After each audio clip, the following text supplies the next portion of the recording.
So I'm based here in Denver, actually Boulder, been here for over 25 years. Half of my career was spent in Silicon Valley, but I never moved. I did the commute out on Mondays, back on Thursdays for about a decade and a half until COVID. And I have gone through every single S-curve, every single inflection point in my career. Internet, cloud, mobile, social, SaaS, and then now AI. You can see the companies there. And what's really interesting about these different inflection points is, there's a thread for me. The thread is that I love inspiring people with what's possible, right? Constantly pushing the limits and changing how we work and how we live. And this inflection point that we're in right now in AI is very different from the past ones. This one's going a lot faster, mainly because it's able to lever off of the other inflection points in the industry, right? Fiber's already laid in the ground. We don't have to wait for that. Wi-Fi stations are already there. We already have a cloud infrastructure. So AI, in all its glory, doesn't have to wait for all that infrastructure to be in place. Unlike when I was in telecom, so many of us are here in Denver, we know that there's a lot of telecom here. I was with Level 3, I was with Vertella, ultimately Level 3 became Lumen. I was actually with Wiltel, became WorldCom, and then now Verizon, right? So in those days, the technology was awesome. It was moving fast, but not as fast as this one. Because we had to lay a lot of things on the ground, and then this one is able to lever. So I have officially retired from corporate life. My last role was I was the CMO of a company here in Colorado in Fort Collins. And now I am truly pursuing my passion. My passion isn't AI. My passion is in these three areas. My passion for elevating the strategic value of marketing, and I'll explain why that's important to me. I used to be a product marketer. That's where I came up from. And when I exited my last company as CMO, one of my biggest goals was to serve on boards. But I found out there are only 41 marketers in Fortune 1000 boards, and less than 3% of all board members have marketing experience. And I dug pretty deeply why we're not on boards, and one of the biggest reasons why we're not on boards is that we are deemed as tacticians rather than strategists. And having come from product marketing, I didn't quite agree with that.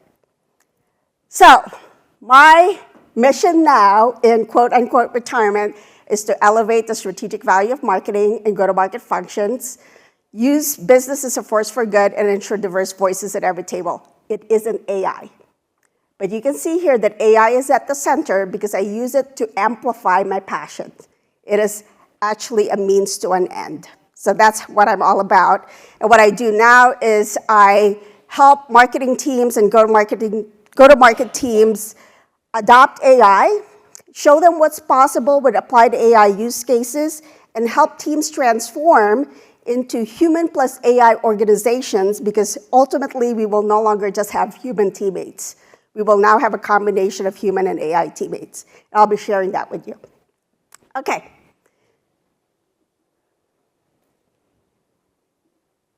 I also have this principle around people first, AI forward. And we hear a lot of companies talk about, AI first and, AI centered. But I believe in people first, AI forward. And what that means to me is that it means that every AI decision has a people lens on it as we push AI towards work that wasn't possible before. We're actually reimagining work rather than simply making our existing work or old work faster. And when we're people first, AI forward, we're committed to upskilling. This is really important because when we invest in people, they're in a much better position to compete and thrive in the era of AI, whether it's in a new role, in a different team, or in another company. So that's what I believe, and that's why I believe upskilling people is so important. All right, so let's talk about scaling AI from pilots or ad hoc use to scale deployments. And one of the biggest challenges in my mind in AI transformation actually isn't AI. I believe the biggest challenge is us, humans. We're tough, right? We have passions, we have egos, we have politics, we have cultures, we have ingrained beliefs and behaviors that are hard to change. And the body does what the mind believes. So for many of you, we all have beliefs, right? Let's just look back at the early days of the iPhone. I know some of you are too young. But in the early days of the smartphone, like people believed that this was just going to be a fancy way to make phone calls because it was a touch screen, right? And if that was all we ever believed that it was going to be, then we wouldn't be behaving the way we are. Because we realized that it's also a wallet, it's a GPS, it's a music box. And in some instances, if you want it to be, it could be a baby monitor. And then we changed the way we work and live. In the world of AI, if we primarily think about AI as a fancy search engine or a question and answer machine, then that is all it will ever be to us. And we actually have to expand our thinking way beyond that. And there are mindset shifts that need to happen. Just look at this slide right here. Bottom left is a ChatGPT console. It's very simple. What can I help with? Ask me anything. To go from that to the top right-hand corner of the slide, that's super hard. Because the top right-hand corner basically says, I've got a fully integrated, fully orchestrated workflow with a combination of human and AI teammates. People are looking at the bottom left, and they don't know that the top right is possible.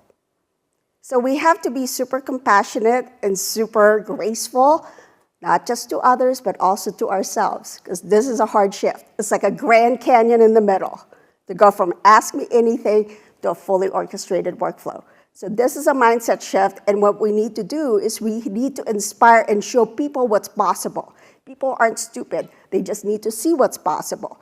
Once they see what's possible, then, like I said, the body does what the mind believes. So what I will be showing you today are some things that are possible in the era of AI. Okay. So here's one of the biggest mindset shifts. Going from AI as a tool, like a chatbot, right? I've got a question. Give me an answer. Help me write some messaging. Help me write some positioning. To go from that to actually using it as a teammate, where you're building an AI that is trained to do a very specific task. And it's trained on your brand tone and voice. It might be trained on your personas so that it can give you really good answers on messaging, as an example.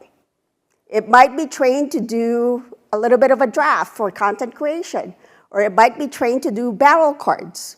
So you would have some competitive information that you use as knowledge to train that AI. That's what we call a teammate. So an example of that might be your custom GPTs if you're on ChatGPT. It could be a Gemini Gem if you're on Gemini, Claude projects, Copilot agents, like you name it, Glean apps. There are many, many of these that you could build AI teammates with. The next mindset shift from tools to teammates is now AI workflows. AI workflows is essentially being able to connect AI teammates or skills together to do a specific job. The whole thing, right? And there might be humans in between specific tasks in that workflow where you check the work. Or in some instances, you allow it to do the work, and at the end, you check the work. So we're now going from chatbot to reasoners, where it's doing a lot of problem solving with us, and then now we're seeing agentic AI, where it's doing things on our behalf. It's actually using our browsers, it's using our computer, it's able to search on our behalf, it plans, and that's a distinct difference between automation and agentic AI. Automation basically says, here, I've got a bunch of instructions for you, and it follows it. Agency, or agentic AI, basically says that it does things on our behalf autonomously in 5 different areas. It sets goals, it plans, it executes, it analyzes, and then it learns. Now, I don't know yet of a true, fully agentic AI that's out in the wild. I'm sure that it's in the deep the bowels of Google DeepMind. But we now have a lot of evidence that it can have more than 2 or 3 of those areas that AI is now able to do. So I will be sharing you some of these use cases, and we will go through some of them live, and we'll build them. So I'm actually going to put this in slideshow mode so you can see this one. Then I'll go back to non-slideshow mode. So here's an example of a small marketing team. It's a conceptual org chart. Some of you may have seen this if you follow me on LinkedIn. But this just shows a marketing team where anything outside the gray box is human. And anything in the gray box is AI. So here you can see, in product marketing, we've got a pitch deck builder, we have a content drafter, in events, I can't see that far. In events and experiences, they might have a webinar GPT or an event planner. There are a number of these AI teammates that are built to do very specific tasks. Now, what you see in the yellow is basically a workflow where we've actually chained those teammates together to do the work. And a human being orchestrates those teammates. So those individual AI teammates are built by the people who are the experts in their craft, and they're able to share it with others. And when we share it with others, we extend our expertise. And then we're able to chain them together. When we chain them together, we create a workflow. It becomes more valuable.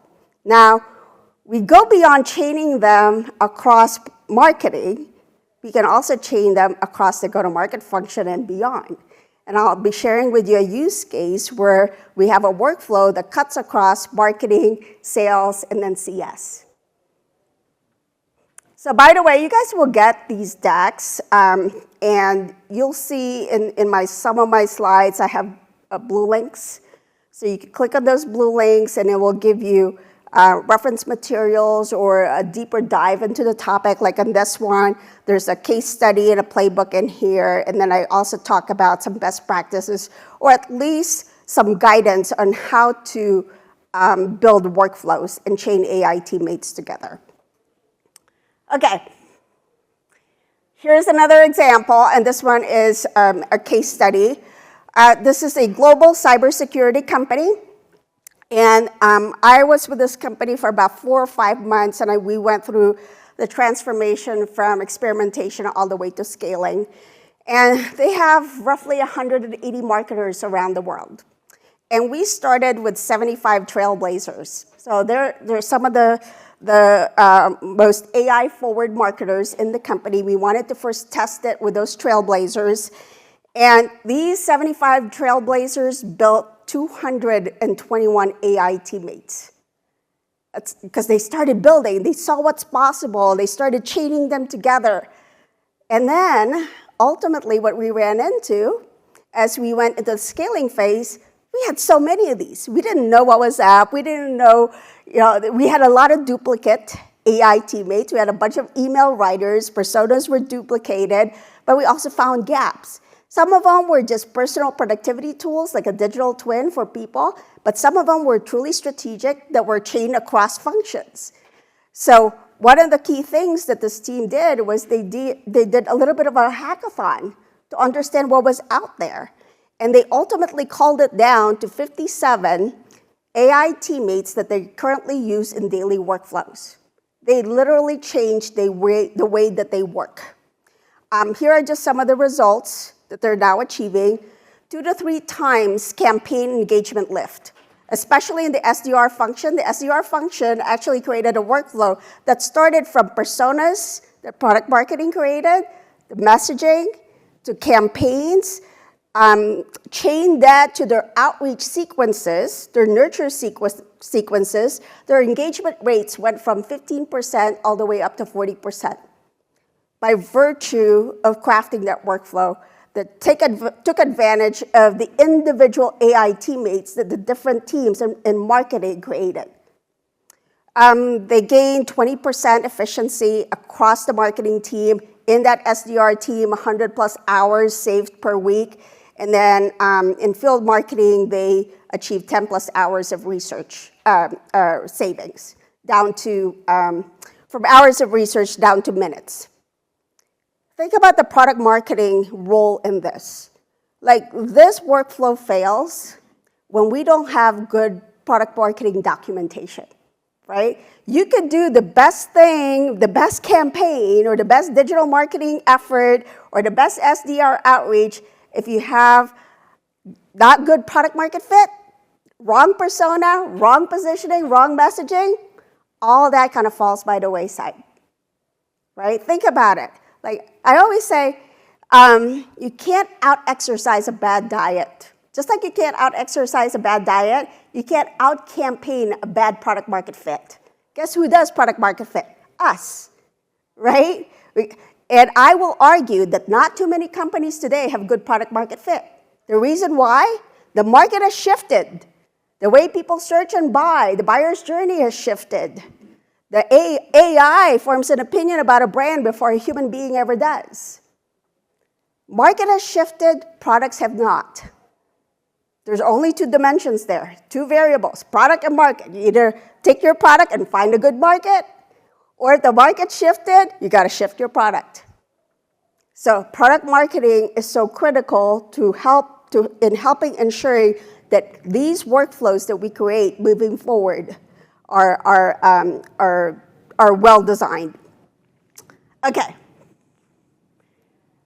So I was asked to talk about how the roles are changing. So I'm going to give you a real life example. This is a woman named Megan. Megan is a senior director of integrated campaigns and marketing for a public company. She actually chained together 5 AI teammates. She had a campaign strategist, GPT, chained to a campaign planner, GPT, chained to an asset drafter. And then what she did, she's like, why should I stop there? I can chain this to a sales enablement GPT and then to a CS onboarding GPT. So that when I build a campaign, I can actually train the sales force on what this campaign is all about with the help of my GPT or AI teammate. And then I could also train the CS organization so that they know what's coming down the pipe as we launch this new product and we have a whole campaign wrapped around it. So Megan has actually worked herself out of a job, and here is her new job. So Megan is no longer the Senior Director of Integrated Campaigns and Growth Marketing. She is now the Senior Director of Go-to-Market Strategy and Architecture. Her job is very different. She didn't wait for AI to change her job. She actually evolved her role. If you look at the jobs, the left-hand side, you guys you guys know that super well because we all work with campaign marketers. You know, they execute the campaign, they plan it, they ingest the data, they do some analysis on that, they coordinate between the teams, they create the campaign briefs, they spend a lot of time, aligning different organizations to ensure that we have a fully integrated campaign. Now, Megan's job is now different. It's on the right-hand side. She doesn't do much of that stuff anymore. She creates these AI teammates. She orchestrates them. She gives them a strategy. She plans with them. She's able to find time to actually look at what the market is doing and using AI to predict. And based on those predictions, she's now able to think about a different go-to-market strategy, or she uses it for what-if scenario analysis. So Megan is now a little bit more strategic, in fact, a lot more strategic, and she is a lot closer to the C-suite as a result of this new role. Does that make sense, guys? Yes? Okay. So if you guys want to see this actual case study, I also have a link there, and it also has a sample job description of what she now does. You guys want to see some building AI teammates in the flesh live, right? Yeah? Okay, so it's going to be a little bit of a cooking show. If you guys watch cooking shows, right? Because I'm going to be using multiple AIs. I'm going to be using ChatGPT. We're going to change some teammates together, and we're going to use Cloud CoWork. I'm going to first set up Cloud CoWork. and we're going to put the lid on it. It's going to boil for a little bit. And then while that's boiling and while it's cooking, we're going to work on ChatGPT, change some teammates, check on Cloud CoWork to see if it's still doing okay, and kind of go back and forth, right? Because otherwise, if we just sit here, we're going to run out of time on the 45 minutes. So bear with me. It's going to be a little bit of a cooking show, but hopefully you'll see kind of how I orchestrate these AI teammates together. You guys are laughing? Does it feel like, you know what I'm talking about, right? It's a little bit like a cooking show. If you're orchestrating multiple AIs, it feels that way. Okay, so I'm actually going to serve you guys a 3-course meal. We're going to do a sales toolkit workflow, and we're going to do a competitive intelligence workflow. Sales toolkit workflow, we're going to use Cloud CoWork. And then competitive intelligence workflow, we're going to use ChatGPT. I wanted to just have a little bit of something for everybody. I don't have any Gemini in here on Copilot because we're just going to run out of time. And then I'm going to show you a workflow ideation app built in Claude that helps you gives you some ideas for what workflows to build. And to build those workflows, what AI teammates actually comprise that workflow. Okay? Looking at the clock. All right. So just curious, how many of you have Claude or using Claude? Yay! I love it. Okay. Hopefully paid versions. And depending on the company, you may or may not have access to Cloud CoWork because Cloud CoWork now works on your computer. It uses tools. Curious, how many of you are in companies that allow you to use Cloud CoWork? Very interesting. Okay. I've seen some companies that are not ready yet to open up Cloud CoWork because Cloud CoWork has agency, right? It does things on our behalf, and it can look at files. So I've actually not opened up a lot of things to Cloud CoWork because I don't trust it quite yet, right? So I've only opened up certain folders on my desktop. I've only opened up ability to do certain things like browser extensions so that it could use my web browser, those types of things. So to do this first course, we're going to do a sales enablement agentic workflow. This is our sales toolkit. So I'm going to go into Cloud CoWork. Guys, I got to take my contact out because I can't see. This is the problem. You know those mono lenses? You got one. So now I can't see you guys, but I can see my laptop. Okay, okay. I'm going to go in Cloud CoWork. This is Cloud CoWork. And I'm going to make some things bigger for us. And I am going to point it to a folder, and it's called PMA Denver Demo.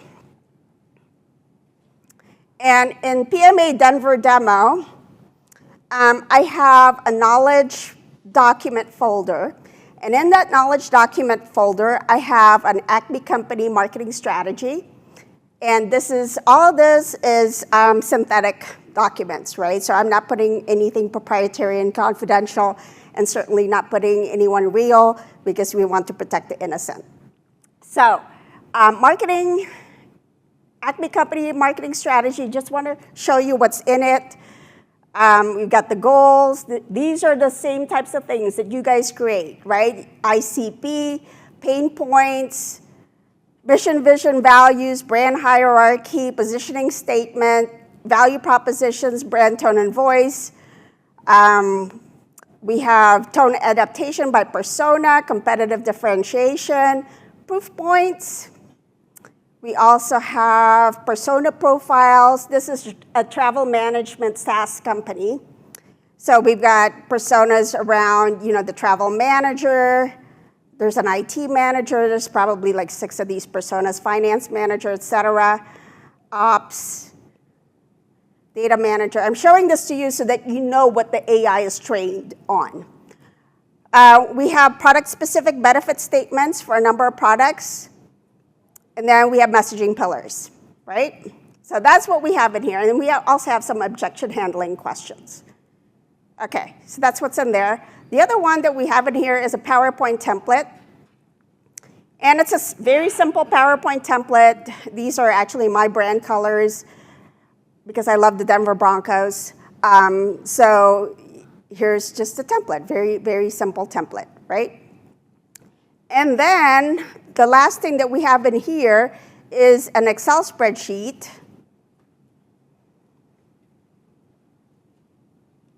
I can't make it bigger.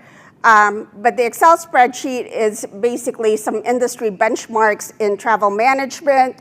It's to help us create an ROI calculator, because we will be creating an ROI calculator.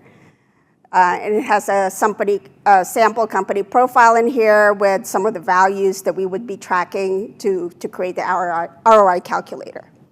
So that is all we have in this. Okay, what is happening in here? Okay, so that's what we have in that folder. And then I'm going to go into Cloud CoWork, and I'm going to pick up my, my prompt. And I'll read this prompt to you in just a second. I go into CoWork, and I'm going to drop the prompt in here, and I will point it to the folder, which is in my desktop, and it's called, what did we call it? Choose a folder, desktop, PMA, Denver demo, and then open. And then we'll say allow, okay? And then I'm just going to let this go. I'll read the prompt to you in just a second so we save some time. Okay, so the prompt basically says, review the marketing strategy document and both sheets in the ROI data spreadsheet in this folder, then create 5 assets targeting the travel manager persona. A 7-slide pitch deck using the included PowerPoint template, include a title slide, 5 content slides, and a closing slide. Lead with bold, specific claims, not generic statements. Use large stat callouts, the 3-column layout, and visual contrast between slides. No slides that are just title and bullets. I want also an interactive sales prep page. It's HTML. A single-page dynamic tool with tabs that a sales rep would open before a call with a travel manager. Tabs for pain points that lead with, objections with responses, and recommended products. Use a clean, modern design with deep blue, orange, gray, and white. I want an ROI calculator, also in HTML, an interactive tool using the data from the ROI spreadsheet. Let the rep adjust inputs like number of travelers, average ticket costs, and unused ticket rate, and show estimated savings from using Acme. Pre-populate with the sample company data, clean modern design matching the sales prep page. I also want a sales conversation replay, a watch mode simulator that plays a realistic buyer-seller conversation between a travel manager and an Acme sales rep. Include 3 to 4 randomized conversation scenarios so each replay is different. After the conversation plays out, show a coaching panel with why this worked and pitfalls to avoid, no scoring, animated message playback with pause, next controls, same brand styling as the other assets. And then lastly, I want a command center, also in HTML, where the assets above are explained and are available for download. Make it visually appealing, easy to understand, and concise. Clean and professional. Follow the brand voice guidelines in the strategy doc. Keep all assets concise and focused. Don't overthink it. That's the prompt. Ask for 5 things and a console, including a console, right? So you can see here that Cloud CoWork is working. And it has the progress that it's making over here on the right side. It'll take roughly 10 minutes. We're not going to sit here for 10 minutes, so we're going to go to ChatGPT and start training some teammates. So this is what I mean by a cooking show. We put the potatoes and everything, the onions and everything in the pot, let it boil. We're going to leave it. We're going to work on the other burners. Okay? All right. And we'll check on Cloud CoWork every now and again. But we'll go into ChatGPT. All right, so in ChatGPT, let me tell you what we're going to do here. we are going to chain 3 custom GPTs together to build a competitive intelligence workflow. These 3 custom GPTs are, one, it's going to be, the first one is a competitive intelligence analyst. And what this one does is, you know how in product marketing we always get like sources of information from everywhere. Here's some Gong transcripts. Oh, here's something that sales gave us that they got from a customer. Here's some customer interview data. Like, it's everywhere, right? And then we're supposed to like look at all that and figure out how it affects our positioning, our messaging, and our battle cards. So the competitive intelligence analyst, we could put all that information, it will synthesize it for us, and then tell us what is different from what we already know, right? So that's what that does, and it creates like a little competitive brief. The second one is a battle card builder. So based on that competitive brief, it now goes into the battle card builder and says, hey, let's update that battle card builder based on what we now know to the extent that it makes sense. So give us a battle card. And then the third one is called a persona messaging adapter. Because now that battle card gives us a lot of information, but then how we message those competitive differences might vary depending on the target persona. The way you would say it to a finance manager would be different from the way you say it to a travel manager. So we will chain these 3 together to create a workflow. Now, guys, this is not just about making old work faster. It's not just about productivity. Because if we simply train AI to do our old work faster, you can almost see how it can automate the human out. I push people to actually reimagine the work. This is work that wasn't possible before. And this is what I mean by reimagining. It's kind of like that Henry Ford moment, right? We can't reimagine the future by simply automating the past. So as you think about your roles moving forward, think about very different ways to do things. If your product launch process is broken, don't automate that. Because automation simply, what it does, it enhances the gaps. And it's a faster path to failure. If it's broken, reimagine. Does that make sense? Yeah?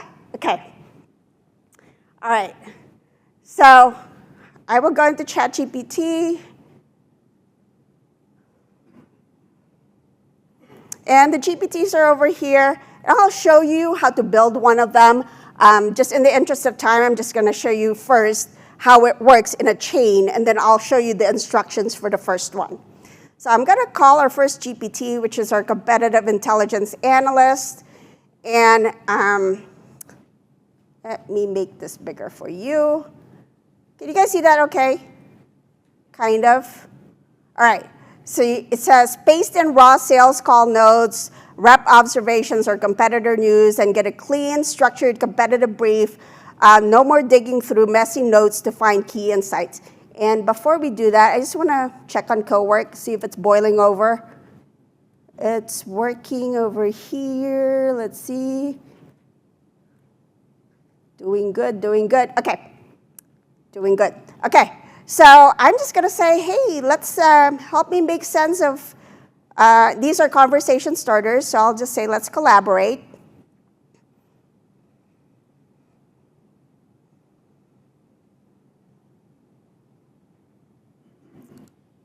And then it tells us what it does, and then it says, hey, put in some raw notes. And what I actually have a Gong transcript.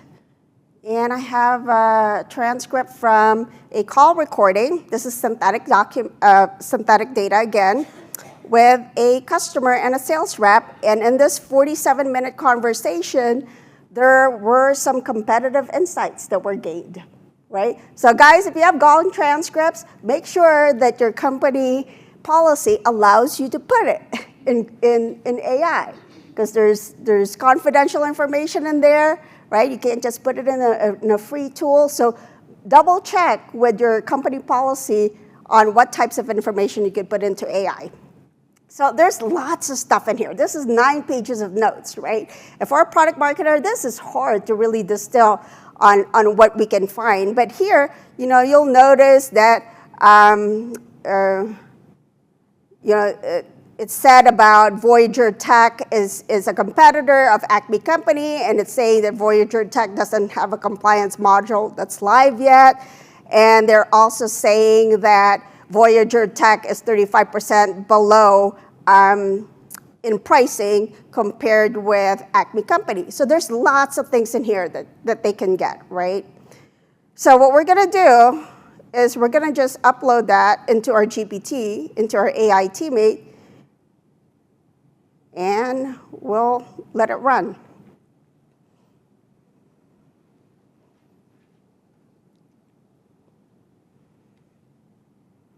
And we'll check on Cloud CoWork over here. We now have 2 things on the burner. Cloud CoWork is doing just fine. It built the slides. It's working on the ROI calculator. Actually, I think it's done. Let me just check.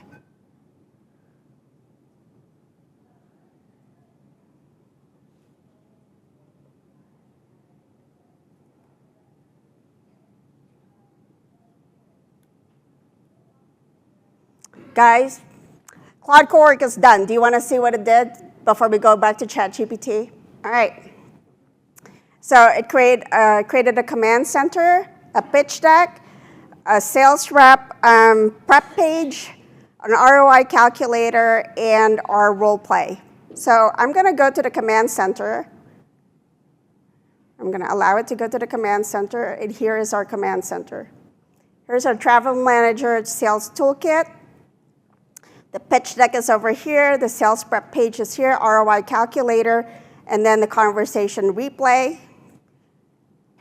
And which one should we look at first? Pitch deck. Okay, so I'll look at the pitch deck.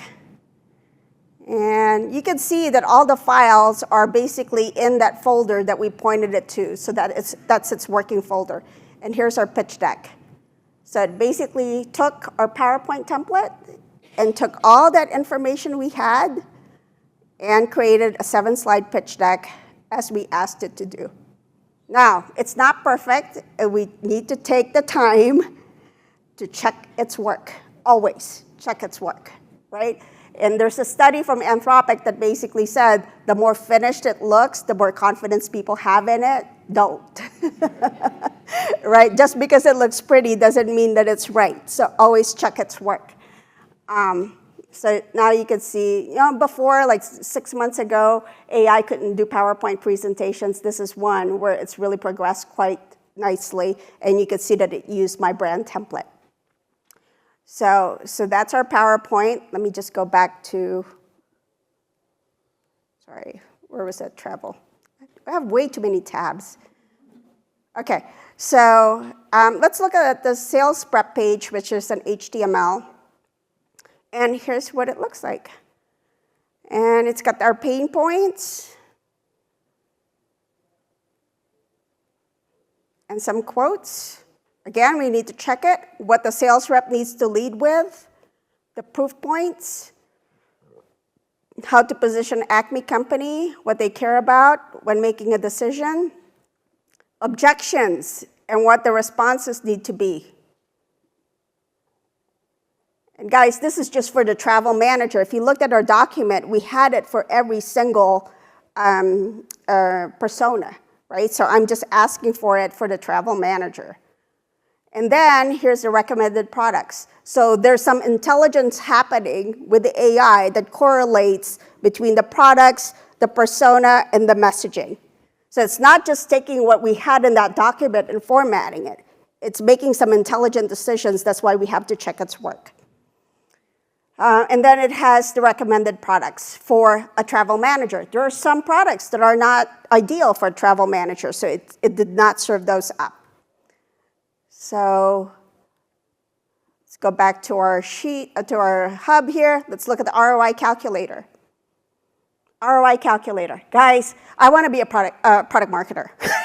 Because I remember being a product marketer, this would have taken me 8 weeks, 12 weeks, because I have to come up with the data, go to IT, go to their business person, they give me a draft, like literally go back and forth, right? Now, it's not perfect, but I now have a working prototype that I can test, right? So look at this, I can change these numbers. And you can see the numbers change on the right side. And literally, a sales rep can use this as they're talking to a customer.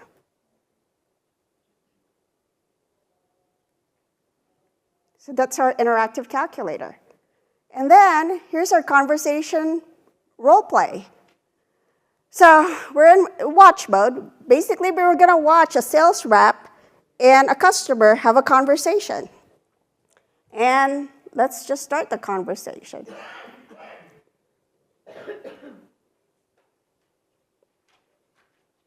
And I'm going to put this in 2 times fast. Okay.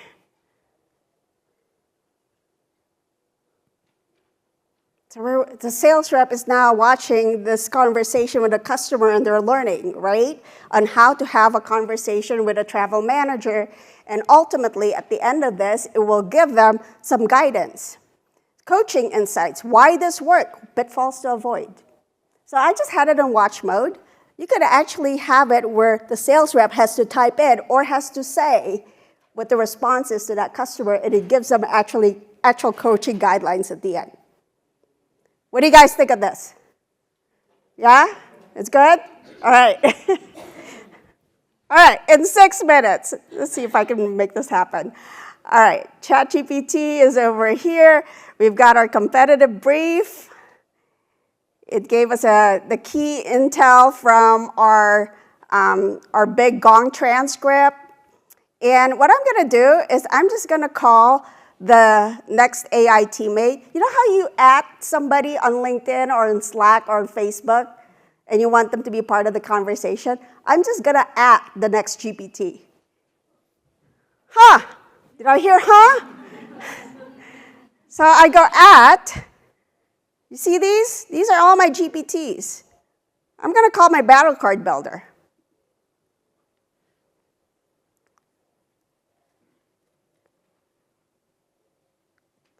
Please create a battle card for Voyager Tech based on this information. I have, they're the most threatening to our business.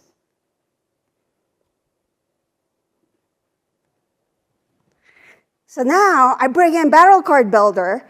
Rather than me having to prompt it all over again, it sees the entire conversation before it. It sees the competitive brief that from the other GPT. Before, what you would have to do is you cut and paste the output of one and put it into another, right? Give it context, cut and paste, put it into the other. Now it's kind of like you bring the GPTs together, they are all in a room, and they can see what was written on the whiteboard, even if they came in later into the meeting. Does that make sense? Okay. I'll show you guys like the instructions for one of the GPTs, but I just want to finish the chaining here, right? So actually, while this is doing that, I'll show you the instructions for the competitive intelligence analyst. Here are the instructions. By the way, in this deck, I give you a template that it's a prompt that you could put into AI to help you create instructions for an AI teammate that you're trying to build. Sounds really meta, right? But we all aren't built the same way. Not all of us are systems and process thinkers, right? So this prompt is to help those people who can't just like sit there and start creating instructions. Like when I'm having a bad day, I can't just sit there and start creating instructions. I use my prompt instructions to help me create instructions for an AI teammate. Okay, so you name the GPT, you give it a description, the instructions are here. I'll show you in just a second. Conversation starters are those things on the right-hand side. Let you see here.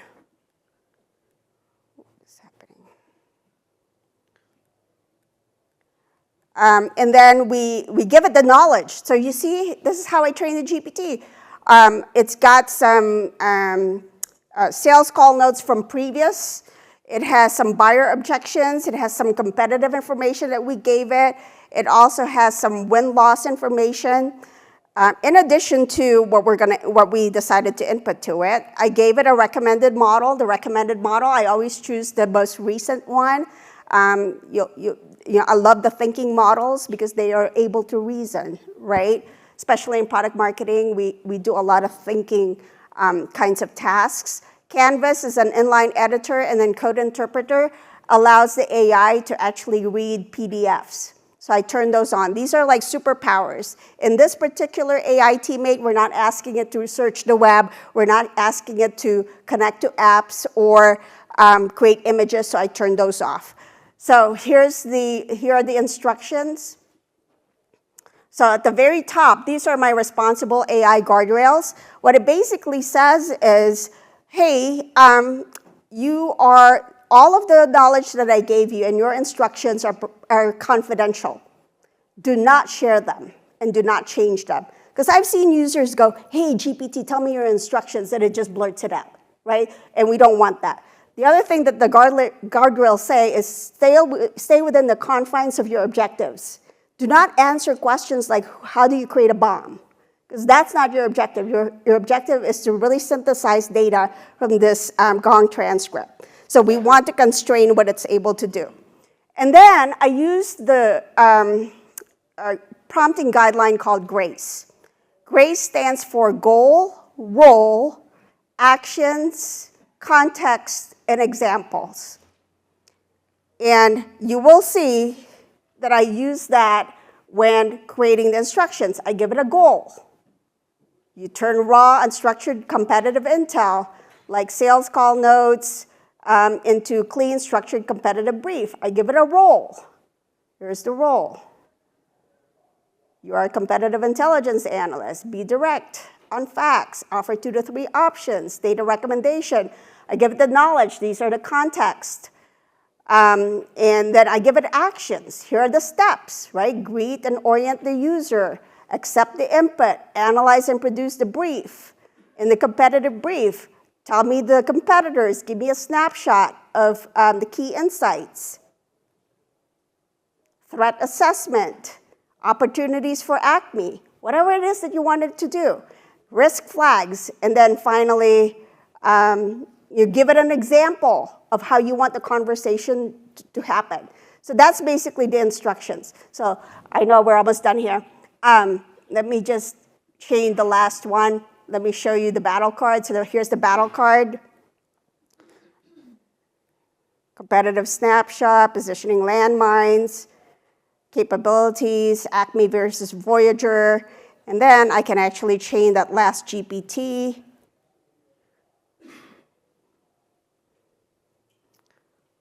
Please reframe this for a finance manager. And then now it will give us some messaging very specific to the finance manager that incorporates what we learned from the competitive intel and battle card GPTs. So that is our workflow, guys. I'm sorry I couldn't show you that final one, but if you want to, you'll get the deck. Follow me on LinkedIn. I also have this newsletter, Practical AI and Go-to-Market, where I share a lot of these use cases, a lot of these case studies, playbooks, best practices, and I thank you all for your time.